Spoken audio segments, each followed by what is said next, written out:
Good evening, everyone. So, tonight's lecture, we were going to discuss about the fundamentals of caregiving. So, we will start for our introduction to basic caregiving. So, basic caregiving. So the first is we have to define nurse. So the word nurse comes from the Latin word nutrix, which means nourish, and it is an art. It is an art form because it requires proficiency and dexterity. So it is a science because it requires a systematic application of research-based knowledge. So let's define nursing. So nursing is a profession within the healthcare industry that focuses on caring for individuals, families, and communities so that they may achieve, maintain, or recover optimal health and quality life. Nurses can be distinguished from other healthcare professionals based on their approach to patient care, training, and scope of practice. In collaboration with physician, therapist, the patient's family, and other members of the care team, nurses develops a plan of care that focuses on enhancing the quality life by treating illness. So, alam niyo naman siguro kung ano yung obligasyon ng mga nurses, di ba? Yung mag-alaga sa pasyente, yung mag-keep ng proper medication, and then proper care, and proper care to promote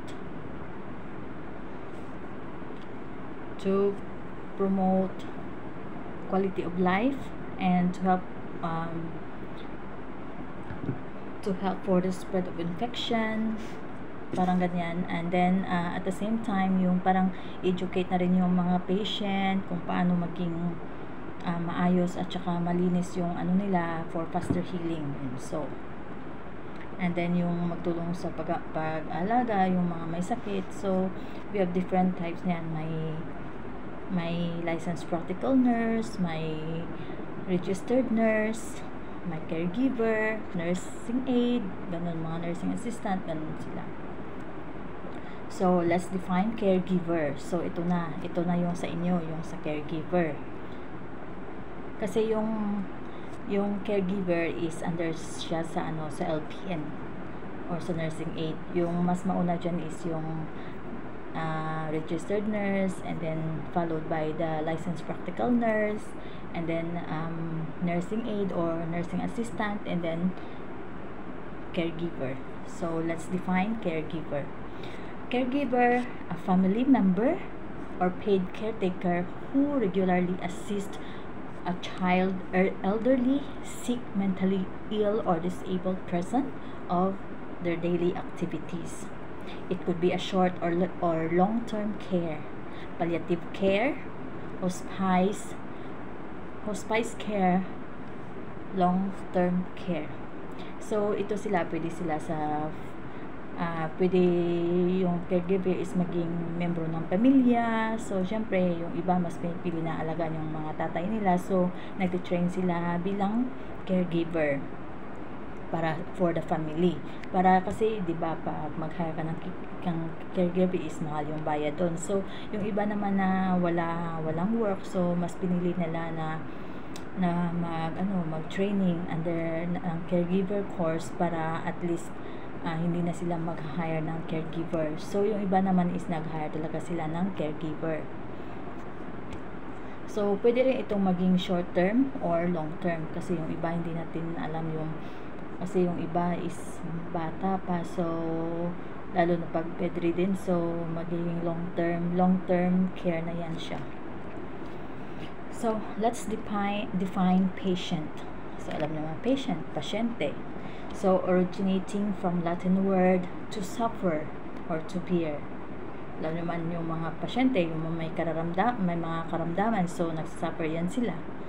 Suffer sa sakit or kung ano man dyan. So, a person who is experiencing physical, mental, and emotional imbalance, or yung mga nararamdaman nila is yung physical sa katawan na nasakit, sa isip, yun yung mga mental, yung mga halimbawa may mga dementia or may mga mental illness, ganon, yung mga may schizophrenia, parang ganon. And then yung mga parang may mga mood swing ba na mga matatanda, yung mga madaling tulad ng mga dementia patient, ganun siya, diba? Hindi mo maintindihan yung emotion nila. So tayo mga caregiver is dapat natin na intindihin yung patient, and then we must apply patience, kasi yun yung pinaka-important ng quality ng caregiver, patience. So a person who requires nursing care, medical care, or is understanding treatment with medicine or surgery due to illness or disease. Ayun na siya. Yung mga pasyente na nangangailangan ng pag-aaruga, yung pag help na para maka-overcome sa kanilang mga sakit, yon. And then for giving medication, katong sila, kasi lalo na yung mga bedridden, so mga yan sila, mga dependent na mga patients, so kailangan natin ng full-time na pag-aasikaso sa kanila. Yung iba nga is 24/7 yung nila, yung pag-aasikaso dyan. So we need to, bilang caregiver, so we must apply passion, and then love your work. Yung dapat pag nag-CG ka na, so dapat na i-apply mo yung, mahalin mo yung trabaho mo, hindi na dahil sa malaki yung sahod, or dahil gusto mo lang na makakuha ng malaking sahod. So yung iba pag mababa yung sahod, so hindi na naghanap sila ng iba. So dapat dito kasi pag nakakasahod ka, pero dapat mamahalin mo rin yung trabaho mo, kasi useless rin na nagtrabaho ka lang dahil sa pera, so kawawa yung patient, di ba? So people who enjoy their jobs are more likely to be optimistic, motivated, learn more quickly, make fewer error, and make more careful decisions. So passion at work is intense enthusiasm and excitement for one's occupation. Happiness at work and passion for one's work increase overall productivity and performance. So if you endure what you do, it will endure forever. So yan, syempre pag halimbawa pag nag-work ka sa patient mo, 'di ba? So pag nakita ng family member na yung pag-aruga mo sa kanilang nanay or ganon, yung kasi yung sa iba nakikita natin na pag yung pag-aruga mo sa kanilang nanay is yung parang mo talaga, as in na nakikita mo na inaaruga ka talaga nila. So ititreat ka din nila na bilang family. And then malay natin, 'di ba, dadagdagan yung sahod mo, ganon siya.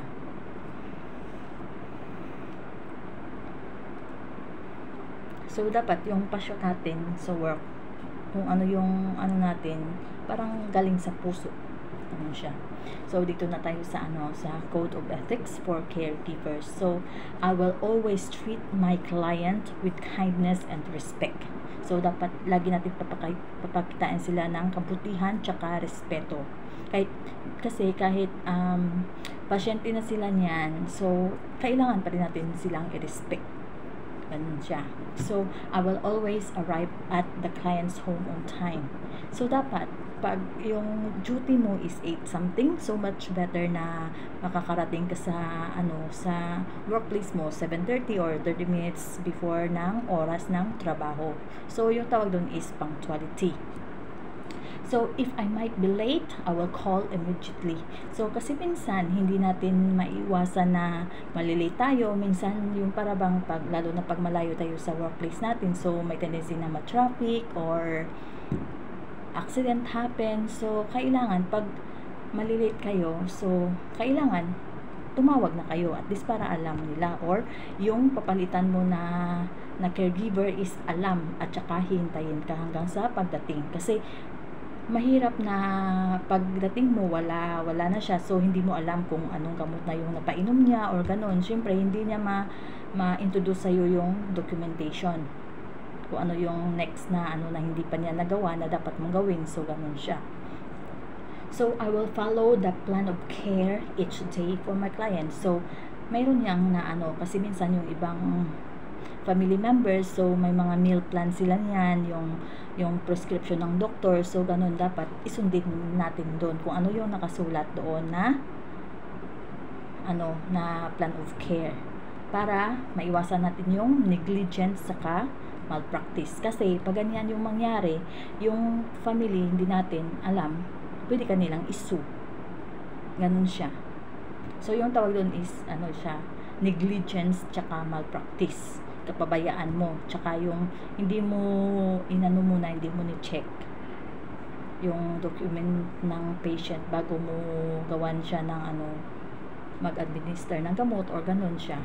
So I will maintain a clean and organized home for my client. So dapat bilang caregiver, narito na tayo sa room ng patient, so dapat kung makita natin kalat or marumi, so we have to clean, linisan natin para at least yung patient ba is ma-feel nila yung cleanliness tsaka yung freshness tsaka ventilation, di ba? Kasi pag makalat, syempre parang parang ka rin ba dyan, kasi syempre makita mong marumi, so prone to infection. So I will never leave my client unattended. If the relief caregiver is late, I will immediately call the care manager. So, ganito yon. Kapag wala pa yung magpapalit sa'yo, wag nating iiwan yung patient natin. Hintayin talaga natin na dumating siya bago natin iwan yung patient. Kasi, pag iniwan natin yan at wala pa yung re-relieve sa atin or papalit sa atin, ganun din, pwede tayong ma-sue na negligence. Ganun siya, kapabayaan. Lalo na yung patient is dependent. So, I will address my client by the preferred salutation. Ayan, kung ano yung ng patient mo, kung ano yung gusto niya, yun, sundin natin. Pero, sa tama. Pwede naman na palagay natin pag sa tingin mo hindi tama yung niya, so pwede natin siyang kausapin in a calm way. Yun. So, I will honor my client's right to privacy and confidentiality, including their identity, address, and telephone number. So, ito yon. Kasi mayroong cases na yung ibang CG is ni-share nila yung address ng patient, yung kung ano yung pagkakilanlan ng kanilang pasyente. So, because kahit pasyente sila, is meron pa rin silang privacy na tinatawag. Hindi natin pwedeng i-share yan sa iba kasi confidential yan. So, let us understand bilang CG na hindi pwede natin i-share sa iba. So, I will keep my religious belief, political choices, or personal issues private, and likewise respect the client's belief. So, kung ano yung religion mo, sa'yo lang yun. So, wag mo nang i-insist na i-inganyo mo yung patient mo na ganito ma'am, ganito yung ko maganda. So, lipat ka na ganon. So, kung ano yung religion niya, respect mo rin. Kung ano yung sa kanya lang. So, wag mo nang i-insist. Ano siya. So, I will call emergency hotline immediately when there is a medical emergency, and then call my senior care company office or care manager. So, halimbawa, diba, CG tayo. So, in case ng emergency na hindi natin alam yung dapat tatawag tayo agad sa atin na senior care. Para kasi sila yung nakakaalam kung ano yung gagawin dyan. Kasi syempre, ipaalam muna natin yan sa kanila kasi under tayo sa kanila. Huwag tayong gumawa ng sarili nating desisyon. Yun siya. So, I will only use my personal mobile phone for calls and texts during rest or break. So, kasi yung iba minsan, hindi na nila naasikaso na maayos yung pasyente nila kasi inuuna nila yung dot-dot, di ba? Ganon. So, pag dot-dot ka ng dot-dot dyan, and then hindi natin alam, may nangyari na pala sa patient mo, so, pwede ka nilang isu ng negligence. Yon. So, legal terms and definitions. Invasion of privacy, yun yung kanina. Yung privacy ng patient is privacy yun. Revealing personal or private information without an individual's consent. So, dapat, kung ano yung mo dyan sa dapat ipaalam mo muna. Hingi ka muna ng consent sa patient mo, kung papayag siya or hindi. And then, liability, ganun siya. Refers to the degree to which you or your employer will be held financially responsible for damages resulting from your negligence. Yun yung naano ko kanina. Pag sa kapabayaan mo, kung ano yung mangyayari dyan, ikaw yung mananagot dyan. Ikaw talaga yung responsable. Kasi ikaw yung nakatuka dyan. And then, ito yan, malpractice. Yan. Dapat, bago ka sa patient mo, is i-check mo muna talaga yung documentation chart ng patient mo. And failure to use reasonable judgment when applying your professional knowledge. Ganun din siya. Parang na rin yan sa pagiging malpractice. So, ito, negligence. When a personal injury or property damage is caused by your act or your failure to act when you have a duty to act. So, ito na yun kanina, yung kapabayaan, negligence. Avoiding legal action. So, keep personal information confidential. Yon, yung kanina, yung privacy, yung tawag natin dyan. Do not discuss confidential information with others except your supervisor or other colleagues who are directly involved with client's care. Yon, hindi mo yan pwedeng i-share sa iba except lang sa iyong yung kapalitan mo ba, yung ka-shift mo. Pag sa nursing yan is yung ka-shift mo sa work. So, yon. And then, confidential information may include medical, financial, or family issues. Yan. Yung patient's history mo, ganun, di mo siya pwedeng i-gossip dun sa ibang nurse na hindi nakatuka dun. So, only perform work when assigned. Yun lang. Kung ano yung natuka sa'yo, yun lang yung gagawin mo. Ayun. If you perform a task was not assigned by your supervisor, you become liable for those actions. So, ikaw yung masisisi dyan. Ikaw yung mananagot dyan. So, dapat, kung ano lang yung inassign sa'yo ng supervisor mo, yun lang yung gagawin mo. Pag hindi na natuka sa'yo, wag mo lang gawin. Kasi may nakatuka na rin dyan na iba. A plan is developed for each client that describes exactly what services should be provided. Ayan, may nakaplan yan dyan. So, kung ano yung plan dyan, yun yung susundin. Kung ano yung mga services na gagawin dyan, yun sundin mo yan. Kasi may nakaprovide na. So, this is called a plan, a care plan or support. Yun, tama yun. Kasi, dapat, bago ka magawa, may care plan. Kung ano yung, dyan, kung ano yung nakasulat dyan, yun yung susundin natin. So, it lists the task you should do for this individual. Yun yung gawin natin. So, do not less work than assigned. Yan. Kung ano yung parang paligoy-ligoy ka ba, ganun siya. Kung ano yung tama dyan na time na dapat mo gawin, yun din yung pag-out mo. So, halimbawa, mag-out ka ng 8. So, 8 talaga yung out mo. Except, yung kapalitan mo is hindi pa dumating. So, pwede mo siyang hintayin. Hintayin mo talaga yan. Hindi mo siyang pwedeng pabayaan. At saka, huwag mong i-shortcut yung trabaho mo. Kasi, every na yan, sa medical yan, may step by step talaga. Hindi pwede na mula ka dito sa umpisa, tatalon ka sa dulo. Ganun siya. Yung halimbawa, nag-NGT ka, diba? So, may first flushing yan. May formula.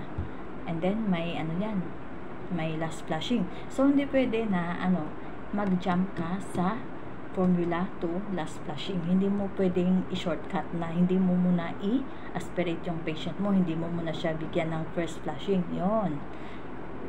Ganun siya.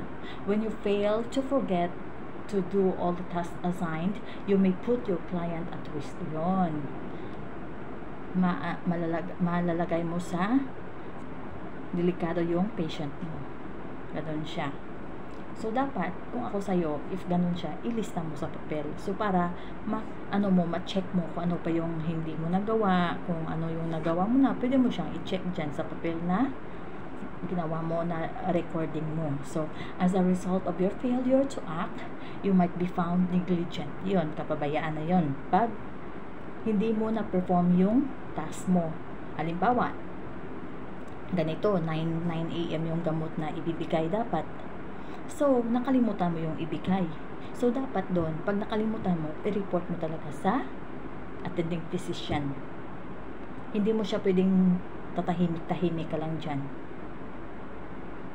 It is important that you understand the care or support plan for the client. So, dapat naintindihan mo talaga kung ano yung nakasulat dyan.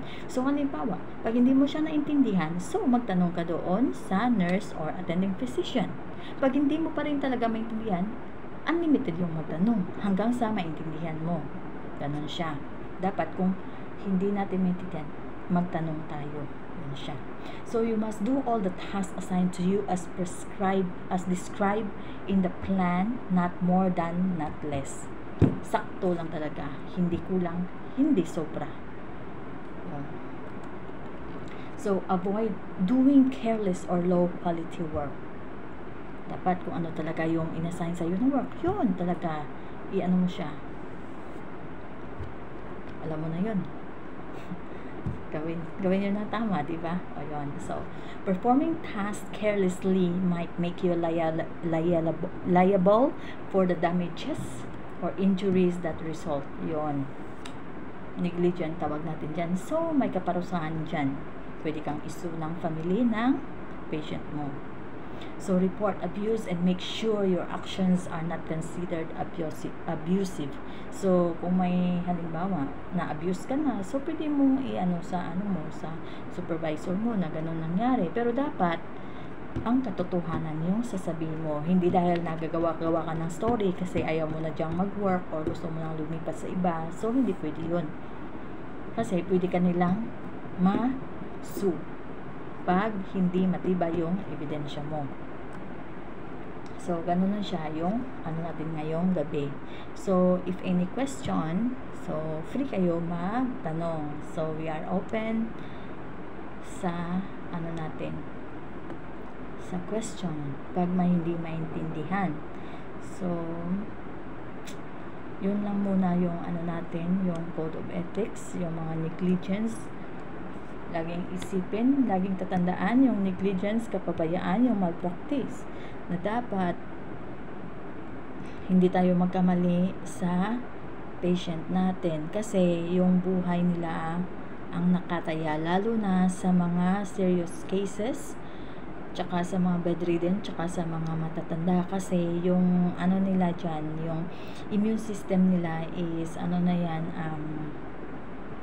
weak na. So, prone na sila sa infection, prone na sila sa mga virus kasi yung lungs nila, yung respiratory system nila, tsaka yung cardiac nila is hindi na yan strong tulad nating mga bata pa. So, dapat kung may patient tayo is alagaan natin ng mabuti.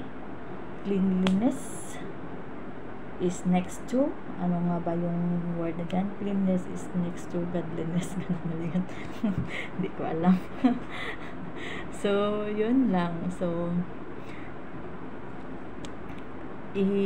mag-provide ako ng copy dito. So, basahin nyo lang. And then, baka Martes, anytime assign ako ng assignment sa inyo. So, bali yung assignment is graded yun, 10%. Yung attendance is 10%, yung oral 10%, yung participation is 10% yan. So, demo is 30%, yung exam is 10%. So, yung demo is yung may most na pinakamataas na grading system. So, yan na muna sa ngayon yung topic natin, yung Code of Ethics. So, basahin nyo, and then if any question, you can ask your questions in RGC. And then, if any na hindi maintindihan, so okay lang, magbabala kayo ng questions nyo doon. So, yung next natin na topic, next meeting is what is a caregiver and good qualities, duties of a caregiver. Ganun yung next topic natin sa sa next Sunday. So, hope na basahin nyo ito, pakinggan nyo ito, and then have a good night.